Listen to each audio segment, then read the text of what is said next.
Okay, hello guys. Sorry I'm not there. We're going to do notes this way and let me remind you of what you've got going on this way for a few days. Today your chalk exercises are due. Make sure those are put in the tub, and I will have Katie grab those and bring those home to me today so um, I can get those graded.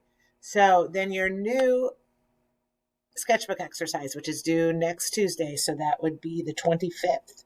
Is on the counter. It's the books that look like they're sketched out in pencil, kind of a stack of books. That's what I want you to do that in. I want you to draw them out and sketch them in pencil. And I want to see good shading on all that, make it fill the page. That is your sketchbook assignment. You can work on that in class anytime you need to. Then you will be working on your chalk pastel drawing. If you didn't get one to me yet, we're going to have to figure out how to get that printed, which will be tricky. We may have to have Miss Jones print them for you. So anyway, send them to me and we'll figure that out. Okay. And then once you get it printed, remember you measure it and then you multiply it to get it as big as you can on 24 by 18 paper. So get that done. And then we will do notes today, tomorrow, and Thursday, and Friday you will have a quiz. So let's start with our notes. Post-Impressionism. So we did Impressionism last week. Those are graded. If you need to look at your scores, you can get on there and do that. So again, we are in modern art, and we're in the early 1900s, like 1900 and 1920-ish, 1930s right now. Okay, so Post-Impressionism takes the idea of color and light, which was Impressionism, and adds design and composition to it. So it starts being more about how it balances on the page, how it fits, if there's good contrast, if there's good color and lighting in there, than it is just about, is it a picture, a nice portrait? Okay, so color and light plus design. Okay, so many of the ideas, this is not Post-Impressionism. Post-Impressionism is definitely based off of Japanese woodblock art. And so this painting here has a huge influence on Post-Impressionism, so you have to know it. So this is Hakusawi's The Great Wave of Kanagawa. And this is a woodblock print. So make sure you can name this one The Great Wave of Kanagawa. Okay, this one I do not believe you have to know, but it's just another example, the Plum Garden.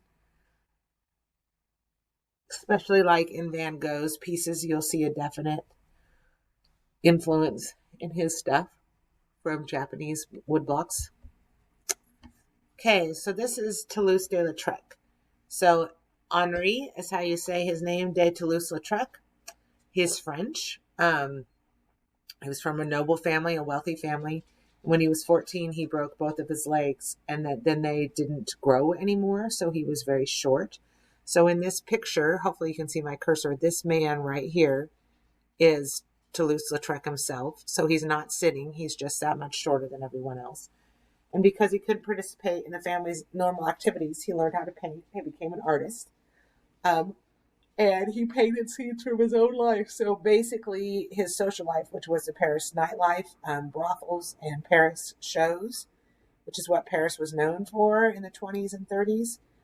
So this painting is called At the Moulin Rouge. And I would hope that you've heard of the Moulin Rouge. That is a famous area, a famous show, I guess bar, I don't know what you'd call it, show place. Where they would have lots of dancing shows, women dancing shows. And it was a very well-known club. Club, that was the word I was looking for. There you go. Okay, so the first artist, he was the first artist to produce modern posters for commercial purposes. So they didn't do posters and promotion like we do now. He was the first one to do this. So this was for Jane Avril, who was a famous dancer at the Moulin Rouge. So you do have to know that he was the first one. Toulouse-Lautrec was the first one to do modern posters for commercial purposes.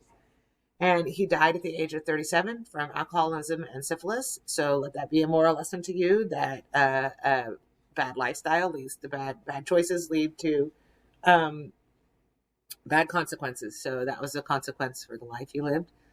We're going to stop there. So not a lot for today. So make sure you know all of those. And then you need to work on getting your chalk pastel ready to go. Finishing up charcoal, if you haven't, either on your own time or whatever. There's quite a few of you that do not have it in Artsonia, and I'm not giving you a grade. There's like 6 of you. So please check your grades and make sure that you've got that turned in. And if you get that turned in, let me know, and I will get that graded for you. Okay, otherwise work on either your sketchbook or work on starting to draw out your chalk pastel. Okay, bye.